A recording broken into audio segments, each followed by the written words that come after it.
Spoilers for all the shit in this video. Last year, I watched every James Bond movie for the first time ever. If you want to see how I felt about them, the link to my James Bond review playlist is in the description. But I said I'd do some favorites and rankings afterward. I already did my top 10 Bond villains and henchmen. Those are also in that playlist. But today, we're here to talk about a different kind of baddie. The hot girl kind. Behind every great Bond is a great Bond girl. And sometimes a not so great Bond girl. But we're not here to talk about those today. We're here to talk about the good ones. Well, maybe a couple of the worst ones too. But what defines a Bond girl? I am not counting every single chick James Bond ever stuck his dick in. That's insane. For the purposes of this list, I am counting women with a significant amount of screen time who can be marked as one of the protagonists either most of the way through the film or by the end of the film. For example, Elektra King is not a Bond girl. She is the villain of the movie she is in. Anya Amasova is not a Bond girl. She is the henchman of the movie she is in. Pussy Galore? That's a Bond girl. She starts out working for Goldfinger, but switches sides well before the end. Vesper Lynd? Also a Bond girl. She does betray Bond at the end, but she's working with him the majority of the movie. Get it? Got it. Good. I'm gonna approach this list a little differently, because the truth is, I don't remember enough or have enough to say to make a full list of 10 Bond girls. So I'm doing 5. But you may be wondering, who do I think is the hottest Bond girl? This is a pretty separate category from what I look for in a Bond girl, the one requirement being that the Bond girl is hot. Minimum requirement for favorite Bond girls is that she's hot, but after that, the ranking isn't based on hotness. But my contenders for hottest by pure physical looks, I don't know, almost all of them are fucking hot. I guess if I had to name favorites, Miss Goodnight from The Man with the Golden Gun, Stacey Sutton from A View to a Kill, Christmas Jones from The World Is Not Enough. Yeah, I grew up in the late 90s, early 2000s, so Denise Richards is burned into my brain as a sex symbol forever. Sue me. Shit, I'd make Christmas come as many times a year as she wants. Matter of fact, there is only one Bond girl who I know for a fact I would absolutely not fuck. My least favorite Bond girl ever. Melina Havelock from For Your Eyes Only. Because mustache. This was the Bond girl who has a fucking mustache. Other than her, who are my other least favorites? Tracy from On Her Majesty's Secret Service, who, by the way, is also the most overrated Bond girl in my opinion. She's a shitty part of a shitty movie. Oh gee, her and Bond get married? Yeah, after they fell in love during a montage and then he slung his dick all over the ski lodge. Real romantic. I also thought Jinx from Die Another Day was fucking stupid. My taste in Bond girls is that they be proactive in some way.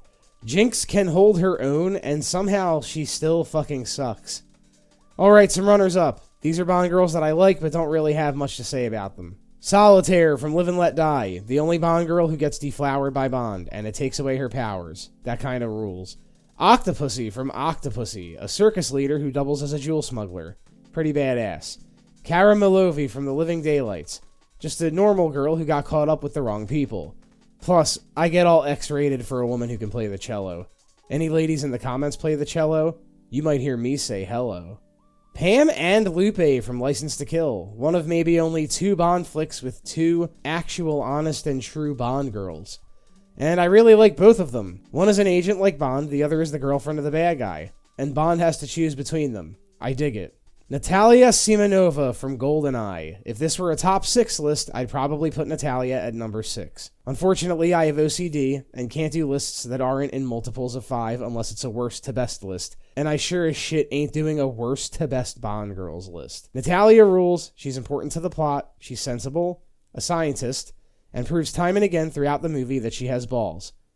Metaphoric ones. Okay, here's the real ass list of my top 5 Bond girls ever. Number 5, Tatiana Romanova, aka Tanya, from Russia with Love, played by Daniela Bianchi, voiced by Barbara Jefford. Tanya is easily my favorite Bond girl from the Connery era, which isn't much of a surprise. His era didn't have a ton of memorable Bond girls. It's basically her and Pussy Galore. And come on, you remember Pussy because of her name. Tanya definitely fits my type when it comes to Bond girls. She's an agent for SMERSH, the USSR's version of MI6, so she's a secret agent, like Bond, who is using a fake defection story in order to lure him into a trap. However, this trap is actually being put together by Spectre, whom her boss, Rosa Klebb, secretly works for. There's a lot of twists and turns. Her motives become a roller coaster as she goes from being Bond's enemy to falling in love with him to unknowingly being filmed having sex with him, which is then used as a blackmail plot. It's crazy. It's hard to explain if you haven't seen the movie. She's the Bond girl with the most on-screen inner turmoil as she tries to figure out how to navigate every new thing happening to her. And this culminates at the end when she becomes, I think, correct me if I'm wrong, the only Bond girl in the history of the franchise to kill the main villain of the movie. She's the one who kills Kleb, saving Bond's life, which is also a big character moment for this person, and completes her evolution from a character being used and unsure of herself to one who's assertive. From Russia with Love is one of my favorite Bond films, and we don't get to have that without Tanya. Number 4, Wai Lin from Tomorrow Never Dies, played by Michelle Yeoh. Wai Lin is easily my favorite Bond girl of the Brosnan era, another era that really only had 2 standout Bond girls. I'm beginning to see a pattern here. You would think that after the end of the Cold War, the Bond series would throw more Chinese agents into the mix the way they did with Russia, but somehow Wai Lin stands tall as the only Chinese agent to ever rival Bond. And she certainly does, because Wai Lin is a badass in this movie. She's a badass in a way that plays up Asian stereotypes, like of course she does kung fu moves on the bad guys, etc., etc., etc. Her fight scenes look like they're from a Jackie Chan movie. But I like Jackie Chan movies, and I like her fight scenes. And she is probably given more actual fight scenes than any other Bond girl. And every scene she is in with Bond is so fucking entertaining and fun. Their escape from Carver's Tower, and the motorcycle chase with the helicopter when they're handcuffed together is fucking awesome. And is still one of my favorite moments in any of these movies. They just play off each other so well in this one. I'm a sucker for when the Bond girl is an agent working on the opposite team, and her and Bond have a distrust of each other, but over the course of the movie, they learn to trust each other because of the power of friendship. And also, Bond's dick. Number 3, Anya Amasova, aka Agent XXX, from The Spy Who Loved Me, played by Barbara Bach. Agent XXX is easily my favorite Bond girl of the Moore era. XXX, like the previous 2 Bond girls on this list, is an agent working for the opposite team, Russia in this case. But, more than any other Bond girl, she is the one who is the most like James Bond. She has the exact same job as him, but she is also the female version of him. She has a personality similar to his, has habits similar to his. For example, she's a man-eater in the same way he's a womanizer. She analyzes people in the same manner he does. She makes Bond moves. That moment when they meet at the club and they already have the lowdown on each other, that's a Bond move that she throws back at him, and he gets butthurt about it because she mentions his dead wife. And unlike the first 2 girls on this list, this movie is selling you on the idea that these 2 are falling in love, and it does it successfully. But with an added twist. Bond killed XXX's lover while out on a mission, which adds a totally different context for her relationship with the man in this movie. Because, despite falling in love with him, she now promises that as soon as the mission is over, she will kill him.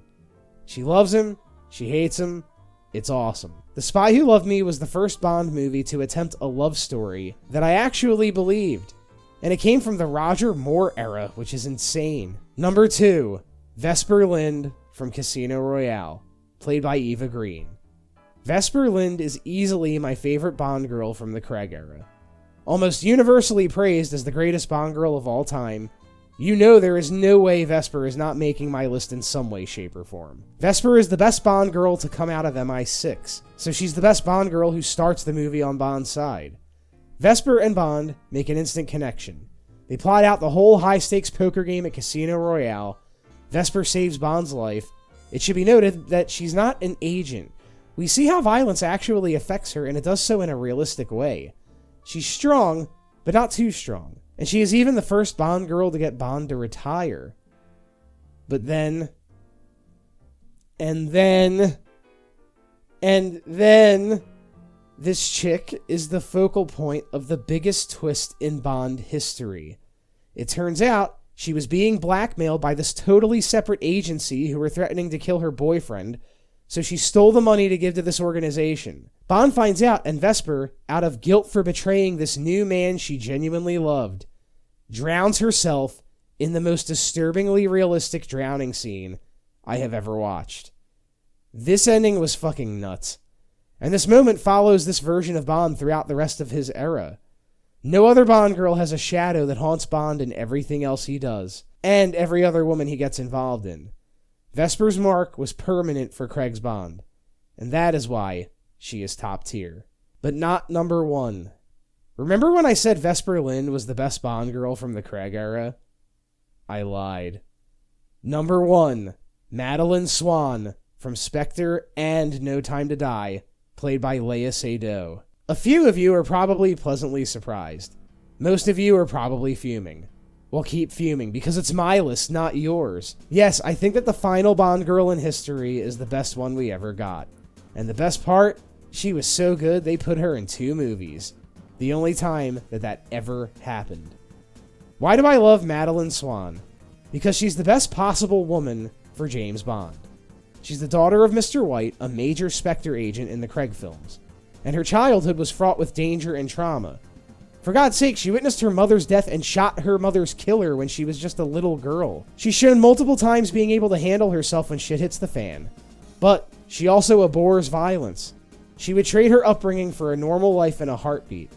And she pushes Bond to change. She pushes him to make a normal, healthier life for himself. So Maddie is this perfect blend of woman who will kill someone who fucks with her, but who also understands that when you kill enough people, you're slowly killing yourself. Even if those people deserve it. Maddie doesn't want what happened to her to happen to anyone else. When she and Bond meet, it's not the same as when Bond meets Vesper. Bond and Vesper had instant chemistry. And though Vesper did wind up loving him, initially, that was by design. Vesper wasn't really playing for the team she was on. Maddie isn't on a team, though. Not long after she and Bond meet, they're sitting across from each other on a train. There isn't instantaneous chemistry. Instead, they have a real conversation. And in this conversation, she does something that no other Bond girl does. She challenges him. She tells him you have a choice. You don't have to continue to put yourself in constant peril. You can try to have a safe, stable life. And at the end of Spectre, Bond spares Blofeld, not because he deserves to be spared, but because this is the first step on a road to recovery that Bond wants with the help of this person's love. She is a positive force in his life. Of course, in No Time to Die, the past catches up with Bond and Maddie and they're forced apart. But this turns out to not be either of their fault. Villains will be villains. And when push comes to shove, Bond makes the ultimate sacrifice rather than go through life being unable to ever see his family again. And it feels earned. Maddie made everything feel earned.